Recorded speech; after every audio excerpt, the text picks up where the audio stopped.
Every 4.5 hours they must eat a diet that is determined by parliamentarians.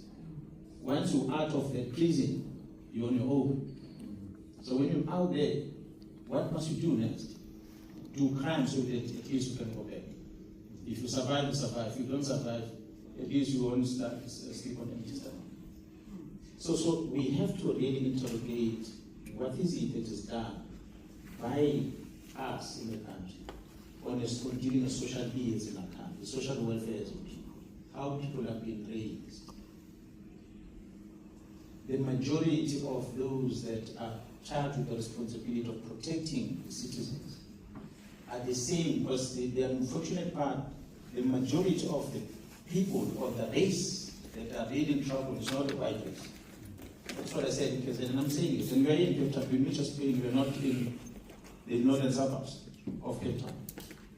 It's a non-white problem in the main that we are in. So the question is, then why? Why is that the case? Is something wrong in our social being? How we are raising, how we are living? Is it because of apartheid? Or is it because of the laws and the behaviors that we are teaching our kids to grow up with? I do not know. I don't have answers. I'm not a politician. I'm just a civil servant. But I always hear this debate all the time. And it's never going to stop until we really pause and face the reality. We have to change how we do business. We look at our system response, the institutions of government that has been put in place. We have the police. Are they credible enough to do the work? Do you understand what goes into the curriculum for a police officer to be skilled to go and serve someone? Are you satisfied with the skills given and the credibility of a police officer? Are you happy with a prosecutor that is employed by government to prosecute people for the wrong they've done? So are the judgments, decisions that are coming from the courts for the people that have done wrong? The crime phenomenon, it differs.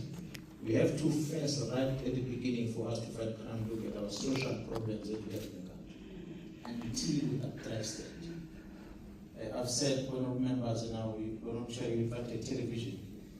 I'm not sure whether this time around they're going to cut me off as they did in KZN, when the crime summit in KZN. What came out in the clip was Mkhwanazi saying that we've got a black man problem in the country. They did not capture the entire presentation again. I hope this time around they won't do that. What I was waiting for when we made a presentation, and the honorable members, and I like the CPF when they are so aggressive towards you, that the honorable members must appreciate the fact that 1994, things changed in the country. When you look at the population in our prisons, it's too much.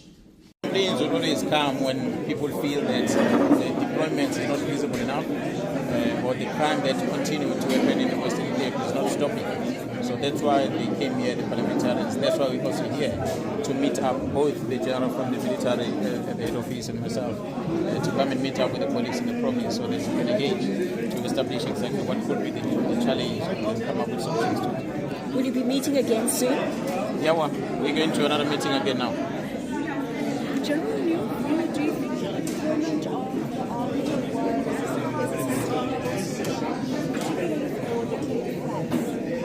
There were a lot of serious problems in the campus that are social problems that need to be addressed. Coming up with the operation on the ground and running the streets is one thing, but to get into the household and fix the problem from within, I think it's a solution. But how are we going to do that, though? Oh, that's why we need everyone to be on board. Ours is going to make sure that we're going to bring everyone on board through the coordinated structure. So as we are fighting the criminals, investigations are running, the courts are assisting us to make sure those that are arrested are not released on bail. Me in this case, it is my job to serve the society. So when we go to the military, it is because we have failed on the war, that we failed to the criminals. So we need to go to them and cry and explain to them why do we need them to come and assist us. It must not happen other way around. So what I've seen that has happened in this matter is that The military were called by maybe the leadership to deploy before us as a police going to cry to them. That's why we find ourselves in this situation. And we now have to figure ourselves out together with military of what to do.